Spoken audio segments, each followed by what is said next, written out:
হাসি খুশি থাকেন আর কষ্টে থাকেন। সময় তো পার হয়ে যাচ্ছে, সেকেন্ড তো চলে যাচ্ছে, কবর তো সামনে চলে আসছে, আর তো তেমন সুযোগ নাই।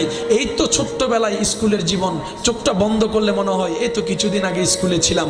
এখন চোখ খুললে আয়নার সামনে দেখা যায় আপনার আমার বড় বড় দাড়ি হয়ে গিয়েছে, চুলগুলো পাকা শুরু হয়েছে, দাড়িও পাকা শুরু হয়েছে। বয়স তো আর নাই, হায়াত তো আর নাই। আগের যুগের মানুষ হয়তো 100-150 বছর বাঁচত, এখন তো 40-50 বছর বাঁচাটাও অনেক কঠিন হয়ে যাচ্ছে। ইমানদার ভাইয়েরা, কঠিন কোনো কিছু নয় রবের বান্দার জন্য, কঠিন কোনো রাস্তা নয় নবী রাহমাতুল লিল আলামিনের উম্মতের জন্য।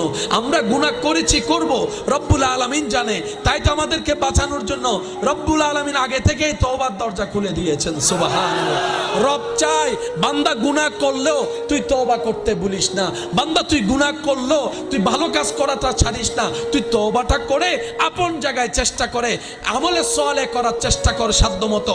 তোর চেষ্টাটা যদি আমি রবের কাছে পছন্দ হয়ে যায়, আমি আল্লাহ ওই চেষ্টাটা দেখে খুশি হয়ে আমার বান্দাকে জাহান্নামী থেকে জান্নাতি করে দিতে রাজি আছি। সুবহানাল্লাহ।